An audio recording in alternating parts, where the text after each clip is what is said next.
Baik, baik, baik. Iya, terima kasih banyak Bu Zuni ya tadi ya.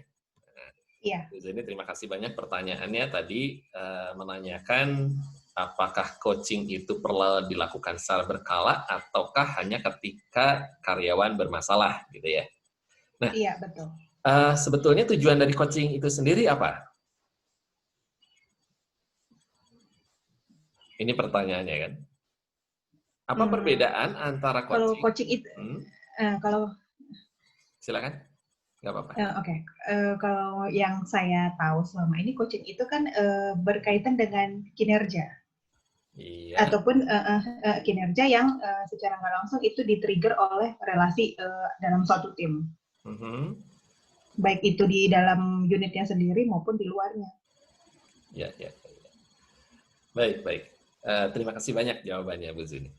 Ya, sebetulnya kan kalau kita lihat untuk developing people, pertama kita berbicara dulu tentang developing people ya. Tujuan kita adalah Oke. developing people. Ini masuk juga ke materi kita kebetulan kali ini. Eh, apa sih gunanya kita melakukan developing people? Pasti satu tujuannya, productivity. Betul ya?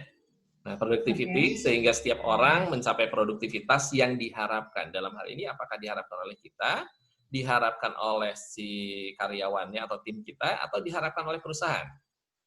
Ya, dalam kaitannya, karena kita berbicara dalam hal ini konteksnya perusahaan, maka dalam kaitan ini standarisasinya adalah standarisasi dari perusahaan. Ya, berbeda nanti dengan kita melakukan professional coach, berbeda dengan kita melakukan family coach, ya itu tergantung dari kliennya seperti apa. Nah, tapi ketika kita melakukan di dalam perusahaan, maka standarisasi yang ingin dicapai adalah dari perusahaan. Karena itu, seringkali di dalam konteks pelaksanaannya, baik coaching ataupun konseling, seperti yang tadi kita lihat, ataupun bahkan training, dilakukan hanya ketika ada performance yang tidak sesuai dengan yang diharapkan oleh perusahaan. Nah, ketika itulah Oke. mulai dilihat, ini apanya nih? Ini skill, oke. Misalnya kalau skill kemana? Nah, misalnya, kalau oke, knowledge-nya kurang, training, berarti skill, training, masuk, gitu kan. Nah, kemudian ketika dia perilakunya dilihat dari apa nih? Apakah karena dia kurang memahami tujuan pekerjaannya, dia kurang semangat karena lingkungan kerja, dan lain sebagainya. Nah, jika itu bukan masalah psikologis, maka masuknya ke coaching. Tetapi kalau itu sudah terkait masalah psikologis, seperti mungkin Oke. masalah pribadi, punya apa, itu mulai masuk ke konseling. Nah, ini adalah standar yang biasa dilakukan di perusahaan. Kenapa seringkali dilakukannya seperti ini? Karena orang yang melakukan coaching atau konseling, biasanya di bagian HR, ada personalia atau apa yang ditunjuk secara khusus, pekerjaannya pun cukup padat gitu lah, untuk mengcover apalagi karyawan yang cukup banyak. Nah, sehingga tidak memungkinkan untuk melakukan secara berkala atau secara rutin. Maka akan diprioritaskan yang memang bermasalah, atau yang kedua, kalau untuk coaching ya, untuk coaching nih khusus. Untuk coaching juga untuk kalau kita menggali potensi optimalnya dia. Biasanya ini disebut sebagai executive coaching. Executive coaching digunakan kalau seseorang akan naik level, misalnya dipromosi sebagai manajer kah, atau biasanya di antara para manajer nih, mana yang mau diangkat menjadi GM. Ini pernah kejadian waktu itu, pas kita nanganin ada sekitar 5 sebetulnya manajer, diantaranya ingin akan dipromosi menjadi GM. Nah, kita ngadakan sesi sekitar berapa ya, 4 bulan waktu itu. 4 bulan, jadi continue tuh, bergilir ya, si manajer-manajernya melakukan coaching, sehingga digali apa dari mulai needs-nya dia, tujuannya seperti apa, terus pemikirannya seperti apa yang ingin diwujudkan di dalam pekerjaan, digali dari situ, kemudian kita report ya, sebagai dasar pertimbangan untuk menjadi GM. Nah, tetapi sebetulnya secara ideal setiap orang perlu dilakukan coaching agar tidak harus dulu menunggu ada yang namanya masalah. Karena kalau menunggu dulu ada masalah itu agak prosesnya nggak bisa sebentar. Coachingnya agak lama gitu kan, nggak bisa sebenarnya di-touch sebentar, otomatis ajaib gitu. Langsung dia performanya bagus. Enggak, akan butuh waktu. Dan ketika waktunya berlarut-larut, maka ada produktivitas yang semestinya dia lakukan, itu tidak bisa dilakukan. Nah, ini kendalanya nih. memperbaiki itu jauh lebih sulit daripada kalau kita memang melakukan tindakan preventif atau mengembangkan sebelum hal itu terjadi ya, menanamkan. Istilahnya menyembuhkan virus itu lebih susah daripada kita menanamkan antivirus dari awal. Nah, coaching itu karena itu dibutuhkan secara berkala sebetulnya. Ya, berkalanya berapa waktu sekali? Biasanya paling gampang adalah kita hitung performance appraisalnya kapan nih dilakukan, per berapa periode. Oke, oke. Ya, jadi kalau ada beberapa perusahaan yang memang per kuartal nih, oke, kita lihat kan. Oke, kemudian ada, tapi kalau per kuartal terlalu pendek biasanya sih. Ya paling enggak per semester lah ya, semester. Tapi ada juga yang per tahun. Nah, secara berkala mereka butuh itu, entah 6 bulan atau per tahun. Jadi kita performance seperti apa, sehingga kita punya basic data yang kita punya. Jadi ketika kita ngomong tuh nggak tujuannya kemana-mana gitu lah. Karena berdasar kalau di corporate selalu ke arah sana. Kita lihat KPI-nya seperti apa, kompetensinya seperti apa, behavior-nya seperti apa, perilaku dia bekerja sama dengan tim seperti apa. Nah, ini penilaian-penilaian ini 360 derajat kita jadikan dasar untuk kita memang benar-benar melakukan coaching pada yang bersangkutan. Ini loh. Oke, oke Pak. Berarti bisa dikatakan akan lebih baik kalau misalnya pun tidak ada case-case tertentu, sifatnya seperti evaluasi berarti boleh jadi ya Pak ya? Ya, betul sekali. Oke. Akan lebih baik seperti itu. Oke Pak Helmi, terima Iya, kasih. sama-sama Ibu Mari. Baik, Bapak Ibu silakan kalau ada pertanyaan lainnya. Coach, boleh dimulai materinya, Coach? Oke, langsung saja. Ya, kalau gitu. Iya, kita akan lanjutkan materi kita yang tadi, dan kali ini kita akan masuk ke bagian bagaimana kita sudah lihat tadi developing-nya seperti apa. Kita sudah lihat bahwa di dalam kita melakukan developing ini, ada aspek-aspek yang sudah kita perhatikan tadi di awal bahwa sini ya, tadi di atas. Oke, nah ini. Bahwa perlu ada kompetensi ya. Kompetensi ini bukan hanya terkait sesuatu yang istilahnya, oh dia kayaknya lulusan sekolah tertentu deh, atau misalnya dia di posisi tertentu. Nah ini enggak menjamin sebuah kompetensi. Ya. Tetapi kompetensi ukurannya dari mana? Ukuran kompetensi adalah dari kinerjanya dia. Sejauh ini seperti apa? Nah, ketika kita berbicara tentang penilaian kinerja, sebetulnya ada penilaian kinerja yang dilakukan secara kuartal, secara semester, ataupun secara tahunan, tetapi di sisi lain juga sebetulnya ada yang perlu dipantau everyday. Ya, atasan langsung bisa melakukan pemantauan everyday, atau mungkin nanti direkapnya di akhir bulan. Ya. Dari sini kita bisa melihat sejauh manakah seseorang ketika dia diberikan tanggung jawab bisa melakukan, sehingga bisa dinilai kompetensinya sejauh mana, apakah sudah memungkinkan untuk menanggung tanggung jawab tersebut, atau kompetensinya masih memiliki gap kompetensi. Nah, apabila dia masih memiliki namanya gap kompetensi, inilah yang perlu segera direkomendasikan untuk yang bersangkutan memperoleh pelatihan tertentu. Ya, pelatihan ini ya yang disebut sebagai, kita kenal sebagai training ya.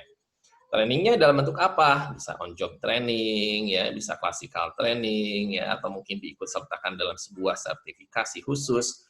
Silakan, itu kebijakan dari perusahaan. Yang jelas yang perlu dikejar adalah kompetensinya seperti apa gap-nya, dan itulah yang perlu dijembatani dengan melakukan training. Ya, kemarin di sesi 1 saya sempat membahas tentang hal ini ya. Nanti malam kita pun akan membahas lebih lanjut tentang bagaimana organization need analyze ya untuk melaksanakan sebuah training, dan besok kita secara live juga akan membahas tentang bagaimana membuat sebuah program pelatihan di dalam perusahaan. Ya, tentu saja ini pun bisa diterapkan di umum, di organisasi lain, ataupun oleh para trainer profesional yang melakukan pelatihan-pelatihan baik sertifikasi ataupun hard skill dan soft skill tertentu. Ya. Nah, dari kondisi inilah kita perlu melihat sebetulnya tim kita itu seperti apa.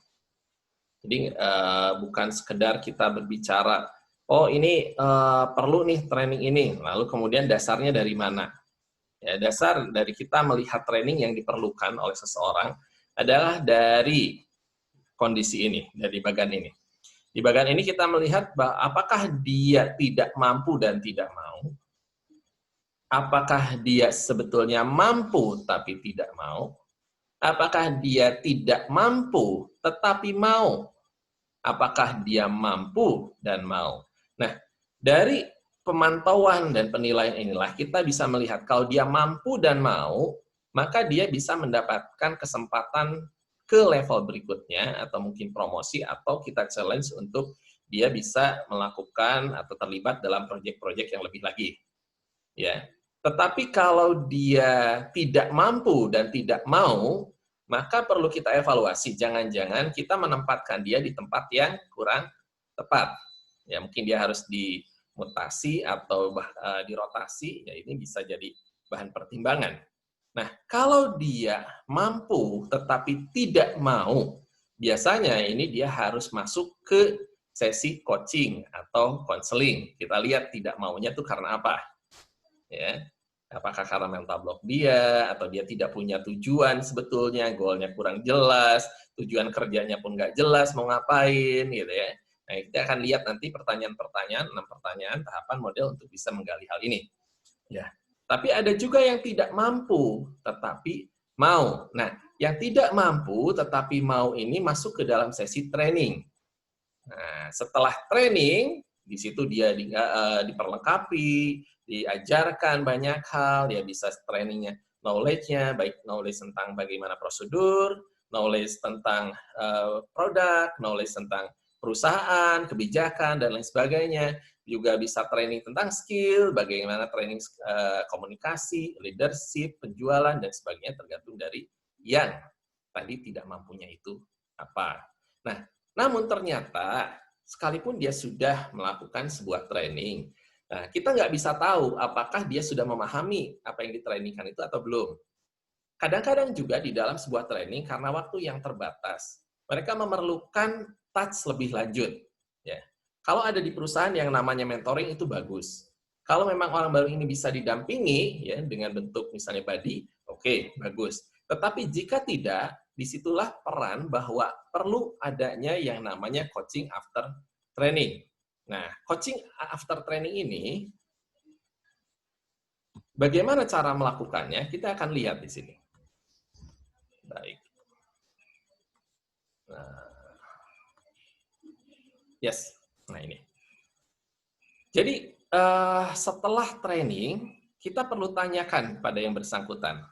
Apa sih yang sebetulnya terjadi? Ya, jadi misalnya evaluasi, oke, kamu selama ini kenapa ternyata tidak mampu? Kemudian apakah yang menyebabkan ya kamu dan terjadi atau mengalami hal-hal seperti itu? Nah, lalu kemudian cek lagi apakah memang yang sudah kamu dapatkan dari training ini bisa menjawab kebutuhan kamu. Apakah sudah terjawab sekarang atau tidak? Nah, karena kadang-kadang sebetulnya poinnya bukan itu yang dia butuhkan. Jadi perlu digali lagi. Nah, sebetulnya adalah lebih baik juga kalau sebelum training pun dilakukan dulu yang namanya baik assessment ataupun mungkin coaching ya, sehingga kita tahu persis dari coaching itu kemudian direkomendasi dia butuh trainingnya apa. Ya. Dari training kemudian kita lakukan coaching lagi. Untuk apa? Untuk mengukur sejauh mana sebetulnya yang sudah dia dapatkan itu tepat atau tidak. Ya. Lalu kemudian apa yang ingin dia lakukan setelah dia menerima training tersebut. Karena tanpa sebuah keputusan, apa yang disampaikan di training itu hanya sekedar sebuah wacana atau pengetahuan semata. Disinilah perlunya kita menguasai yang namanya situasional coaching model. Ya, kalau kita lihat di sini ada beberapa tahapan dalam situasional coaching model. Nah, sampai di sini saya ingin mereview sedikit bagi rekan-rekan, khususnya yang sudah pernah mengikuti kelas practical coaching and counseling, pasti pernah mendengar hal ini ya. Ini adalah metode coaching yang kita gunakan dalam Success Breakthrough Coaching. Nah, kok cuma segini, Pak? Iya, betul sekali. Karena memang ini kita create gimana caranya agar menjadi efektif, ya, menjadi efisien dan bisa untuk berbagai situasi. Ya, banyak sekali metode coaching yang bisa diterapkan, tetapi kita coba klasifikasikan di dalam 6 tahapan ini. Yang pertama adalah T atau tujuan, ya, dimanapun juga kita berbicara dulu tentang goal. Nyari semua metode coaching ya menggunakan goal sebagai dasarnya. Nah, andai seseorang tidak punya goal di dalam hidupnya, dia tidak punya tujuan di dalam hidupnya, inilah yang seringkali menjadi kendala di dalam produktivitas dia atau perilaku dia di dalam pekerjaan. Kok bisa seperti itu? Ya, karena seseorang yang tidak punya tujuan, tidak punya sasaran, dia akan ke kiri, ke kanan, nabrak kiri, nabrak kanan. Satu hal lagi yang terjadi secara psikologis, kalau orang nggak punya tujuan yang dikejar di dalam hidupnya, hatinya itu kayaknya agak kosong, hampa, atau gelisah. Nah, untuk menutupi kegelisahan hatinya, kadang-kadang bahkan kita bisa menemukan orang-orang yang berulah. Itu adalah orang-orang yang seperti itu. Mereka mencari sesuatu untuk menutupi kekosongan hidupnya. Karena dia nggak punya tujuan yang jelas. Demikian juga orang-orang yang kinerjanya menurun, lesu, mulai merasa jenuh, mengeluh, mungkin mereka menyalahkan sana-sini. Ini pun karena mereka tidak punya tujuan yang jelas. Sehingga ketika mereka menghadapi tantangan, mereka cenderung untuk menyerah, mengalah, atau berhenti. Ketika mengalami masalah, mereka cenderung menyalahkan atau beralasan daripada mereka mencari solusi dan terus maju. Karena mereka tidak punya sesuatu yang dituju. Jadi poin pertama ini menjadi sangat penting. Ketika seorang punya tujuan, maka kita bisa lihat, oh ya tujuan kamu seperti ini. Lalu kenapa itu belum tercapai? Karena ada kendala seperti ini, seperti ini, seperti ini. Nah, dari kendalanya kita bisa menyimpulkan, ini orang butuh diapakan. Ya, diperlengkapi di sisi mana. Setelah dia ikutkan training, kita gali lagi, oke, sekarang bagaimana tujuan kamu setelah kamu mengikuti training ini. Nah, dari situ dia akan mulai mengenali, iya saya sebenarnya ingin mewujudkan apa yang dulu saya sampaikan. Oke, dengan kondisi seperti ini, tetap ya, nah, pastikan dulu tujuannya apa. Setelah dia punya tujuan, ya saya pengen nih jadi supervisor, misalnya contohnya. Dia kan butuh diperlengkapi apa? Nah, setelah diperlengkapi tentang apa, nah gimana sekarang kamu? Masih pengen punya tujuan itu? Ya, oke, kalau begitu. Masuk ke eksplorasi. Ya. Menurut kamu, bagaimana cara kamu ke sana? Ya. Oh, tahu nggak caranya agar bisa jadi supervisor? Oh, tahu. Berarti saya harus A, B, C, D, masuk kualifikasi ini, mengikuti nanti training ini. Nah, melakukan, mencapai KPI ini. Baik, kalau begitu. Nah, sekarang masuk ke fase analisis. Di mana di analisis ini kemudian analisa. Oke, itu goal kamu udah tahu harus seperti apa mencapai ke sana. Nah, kamu sekarang ada di mana? Kondisi kamu hari ini seperti apa? Sudahkah kamu melangkah ke sana? Sudahkah kamu melakukan langkah-langkah itu? Nah, sejauh apa lagi kamu ke tujuan kamu? Nah, ini analisa mulai ya. Nah, jika kemudian ketika dianalisa, dia malah bengong, bingung, kemudian, iya ya, benar ya, saya kayaknya nggak mungkin deh ke sana. Nah, kita menemukan bahwa ternyata masih ada hambatan secara mental. Balik lagi, ingetin kembali ke tujuannya. Oke, kamu sebetulnya mau atau enggak mencapai tujuan kamu? Gali lagi seberapa penting tujuan itu bagi dia. Jangan-jangan karena dia sekedar lihat, oh orang lain enak kayaknya ya, jadi supervisor gajinya gede, cuman seperti itu. Tapi bukan dorongan kuat di dalam hatinya dan dia tidak punya alasan kuat untuk mencapai hal itu. Seseorang perlu punya keinginan yang kuat untuk mencapai sesuatu, dan keinginan kuat itu perlu lebih kuat daripada toleransi dia terhadap hambatan atau halangan. Baru dia bisa sukses. Nah, ini perlu digali. Setelah dia mampu melepaskan, iya ya benar ya, berarti saya harus serius kalau begitu untuk mencapai ini. Karena ini penting bagi saya. Oke, kita lanjutkan. Kalau begitu, baru balik lagi. Apa keputusan kamu?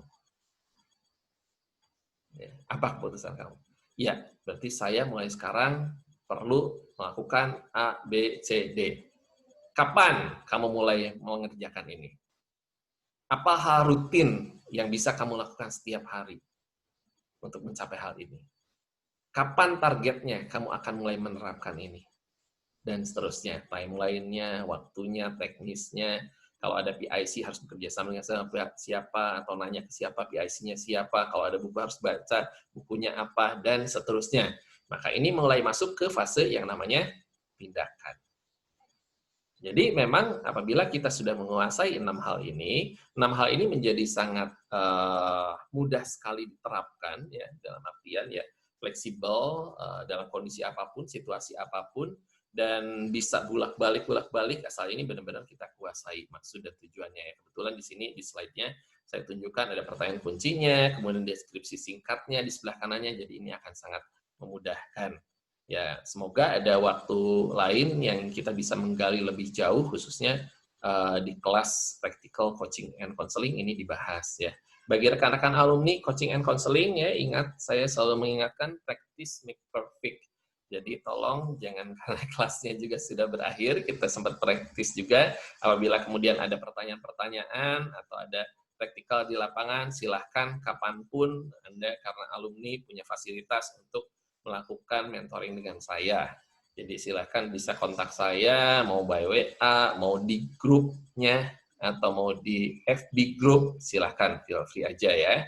Nah, nanti pun untuk teman-teman di kelas corporate trainer, dan untuk di public speaker, itu punya kesempatan untuk praktek dengan saya. Jadi bukan hanya itu kelasnya materinya atau teorinya, tetapi praktek juga. Jadi after itu pun, kapan Anda misalnya mau bikin training, Pak saya mau bikin training diundang oleh perusahaan ini, gimana ya caranya kalau perusahaan yang seperti ini, kategorinya seperti ini, misalnya untuk corporate ya. Untuk, oke Pak saya mau menerapkan perusahaan saya mau bikin program tahunan seperti ini, tapi ternyata ada kebijakan gini, gimana caranya? Oke, feel free untuk konsultasi, bahkan kalaupun kelasnya nanti udah selesai. Lalu mungkin teman-teman ingin praktek, Pak saya udah sebagai public speaker, Pak saya ini udah pas nggak kalau saya punya perencanaan atau rancangan untuk menyampaikan public speaking seperti ini. Ya, materinya, cara menampilkannya. Pak, saya ternyata disuruh membuat secara online, bagaimana caranya?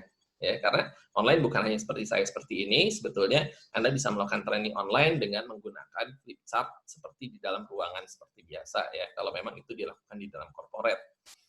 Nah, jadi hal-hal seperti itu adalah butuh praktis. Ya mungkin juga nanti bahkan saya akan wajibkan teman-teman membuat praktek sehingga saya bisa review ya. Jadi teman-teman yang sebagai public speaker atau mungkin memimpin meeting, ya, urutan pembicaranya seperti apa, membuka pembicaraan seperti apa, di tengah-tengah seperti apa, penutupnya agar ada conclusion dari mereka seperti apa, bahkan menggabungkan training dengan coaching.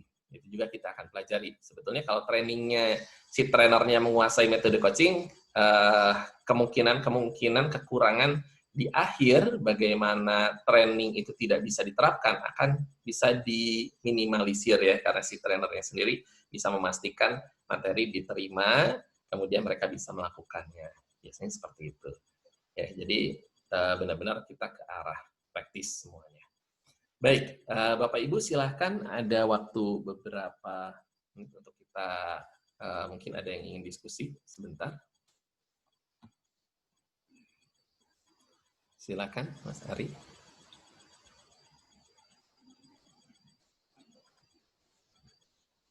Ada sekitar 5 menit ya, kalau kita silakan. Ada yang mau. Coach, ada pertanyaan boleh, silakan. dari Kak Haki. Mau tanya, di perusahaan kan punya matrik pelatihan, pemenuhan kompetensi berdasarkan jabatan. Misalnya, ternyata seorang karyawan di jabatan tertentu ada beberapa training requirement. Tetapi jika dia tidak mau, apakah tetap harus diikutkan training, Coach? Karena tadi penjelasan Coach terkait yang perlu di training adalah jika dia mau tapi tidak mampu. Terima kasih, Coach. Iya. Nah, kalau dia sampai tidak mau, berarti dia perlu masuk fase sebelumnya. ya, yaitu masuk ke fasenya coaching atau konseling, tergantung kondisinya seperti apa. Di sana baru digali tidak maunya itu kenapa, ya.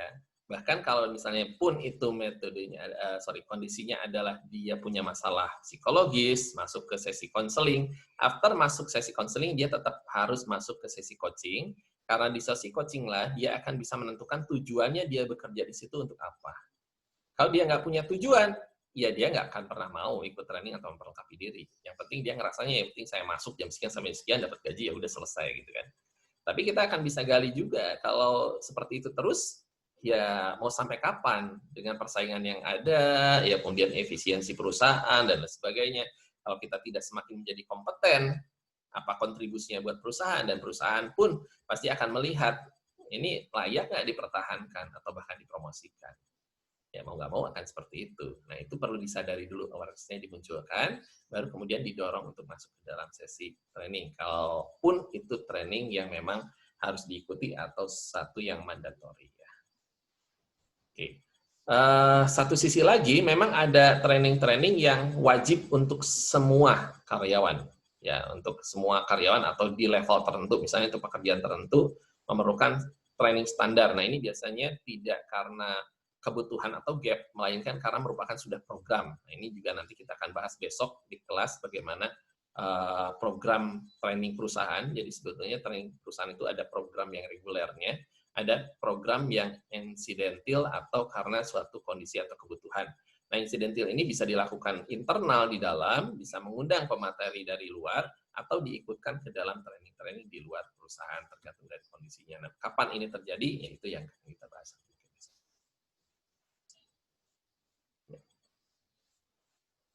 Demikian, Mas Enggar, silakan. Ada pertanyaan lain lagi mungkin?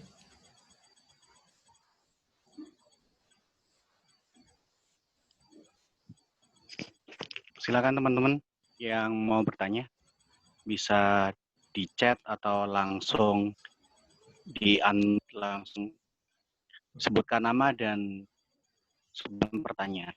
Monggo. Ada sekitar 4 menit lagi ya, Coach, waktunya. Iya, silakan. Ya. Ada mungkin yang mengalami kendala di dalam training, di dalam perusahaan, atau masih belum connect bagaimana melakukan coaching before training dan after training. Ya, sebetulnya ada bagannya itu bagaimana peran seorang manajer, bagaimana. Jadi ada bagian di mana peran manajer sebelum training, saat training, dan sesudah training sebetulnya ada seperti itu. Ya. Mungkin saya coba jelaskan di kesempatan yang berbeda. Ada mungkin? Ada, Coach. Oke, silakan. Dari Mas Rodestian. Silakan. Coach, sesi training itu ajaib. Ini testimoni sendiri ya, Coach, ya, dari silakan. Mas Rodestian ini. Teman-teman jadi lebih mandiri dan berkembang. Tapi kadang saya ada mental block. Kalau metode coaching ini tidak secepat jika langsung direct order, langsung diperintah atau di mentoring. Bagaimana caranya agar saya bisa menghilangkan mental block ini, Coach? Terima kasih. Oke. Pak Rodestian ikut di kelas public speaking dan trainer kan ya? Saya lihat ada ya. Oke, nanti kita ikuti di sana ya, Pak ya. Di sana kita bahas, Pak. Di sana kita bahas nanti ya. Bagaimana kita mulai dari mental block kita, bagaimana ketika kita merancang sesuatu program training, ya modul seperti apa, lalu kemudian perencanaan training sendiri, bagaimana membuka trainingnya, tengah-tengah, dan terakhir, termasuk kita menggunakan ice breaking, games, role play, dan sebagainya di dalam buat training agar itu bisa masuk, karena berbeda antara kita menangani anak-anak ya dengan pedagogi dengan kita andragogi ya, berarti ke orang dewasa. Orang dewasa lebih memiliki banyak hal yang sudah menjadi konsep di dalam pikirannya atau belief system. Nah ini yang kemudian perlu kita gali di awal ya. Jadi di awal itu perlu ada pertanyaan-pertanyaan yang disampaikan, kemudian ada ilustrasi yang disampaikan sebelum kita masuk ke materi training. Sebetulnya kalau di depannya udah ke grab, dapat kesananya bisa dapat dengan mudah.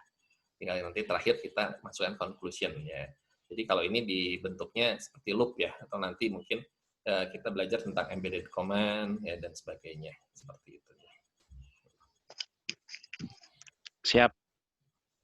Tentunya ada special price untuk teman-teman nanti yang join nanti malam ya, Coach. Oh iya, nanti malam. Oke, kita mulai nanti malam ya. Kita akan masuk ke organisasi. Bisa chat saya. Ya, itu besok. Tadi banyak sekali pertanyaan terkait dengan training perusahaan, coaching, dan sebagainya. Nanti malam kebetulan kita akan membahas tentang tadi dasarnya kenapa sih perlu sebuah training gitu kan. Kapan training itu diperlukan dan lain sebagainya. Nanti malam kita akan belajar tentang organizational need analysis. Jadi bagaimana melihat dari sisi perusahaan, kapan nih training ini diperlukan, kenapa training tertentu diperlukan, dan sebagainya. Siap, terima kasih banyak, Coach. Ya, sama-sama. Baik, ada lagi mungkin? Atau waktu kita tinggal berapa menit, Aringga? Sudah mungkin berapa detik lagi, Coach? Beberapa detik lagi. Oke, kita foto dulu. Terima kasih banyak untuk teman-teman ya. Sudah datang dan belajar bersama Coach Helmi. Iya, terima kasih banyak semuanya. Ya, kita tunggu kesempatan berikutnya kita belajar. Selamat sore. Terima kasih banyak, Coach. Ya, sama-sama. Terima kasih, Mas Ringga. Ya, sama-sama. Sama-sama. Pak Helmi. Ya, sama-sama, Ibu. Terima kasih.